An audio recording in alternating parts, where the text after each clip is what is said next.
ဒီနေ့ဗီဒီယိုမှာတော့ကျွန်တော်တို့မြန်မာပြည်မှာအတွေ့ရများတဲ့အစိတ်အပြင်းဆုံးငွေ၃မျိုးအကြောင်းနဲ့အကြိုက်ခံရရင်ဘာတွေဖြစ်တတ်လဲဘလို့အသက်ကယ်ရမလဲဆိုတာကိုအသေးစိတ်ရှင်းပြပြီးသွားမှာဖြစ်ပါတယ်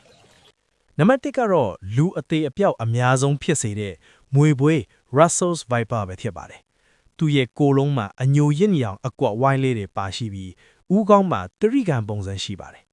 မွေပွေးအစိတ်ကသွေးစနစ်ကိုဒုက္ခပေးတဲ့ hemotoxic အမျိုးအစားပါ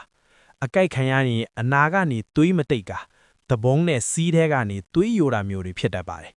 အဆိုးဆုံးကတော့မွေစိတ်ကြောင့်ကြောက်ကတ်ပျက်စီးသွားတာပါပဲဒါကြောင့်မွေပွေးကြိုက်ခံရရင်အချိန်မဆွဲဘဲဆေးရုံအမြန်ဆုံးပို့ဖို့လိုအပ်ပါတယ်နံပါတ်2ကတော့လူသိများတဲ့မွေဟောက်ပါအန္တရာယ်ရှိတယ်လို့ခံစားရရင်သူ့ရဲ့ပပြင်းကိုထောင်ပြီးမှန်ဖီတတ်ပါတယ်မွေဟောက်အစိတ်ကတော့အာယုံကြောစနစ်ကိုဒုက္ခပေးတဲ့ neurotoxic အမျိုးအစားပါအကြိုက်ခံရပြီးမိနစ်ပိုင်းအတွင်းမှာတင်မျက်ခွင်းကိုတွေးကြလာတာစကားပြောရတာခက်လာတာနဲ့တတွေးမျိုးရတာခက်လာတာတွေဖြစ်လာပါလိမ့်မယ်အချိန်မီမကူတာနိုင်ရင်တော့အသက်ရှူလမ်းကြောင်းဆိုင်ရာကြွသားတွေအလုံးမလုံးတော့ပဲအသက်ရှူရပ်ပြီးတိတ်ဆုံးနိုင်ပါတယ်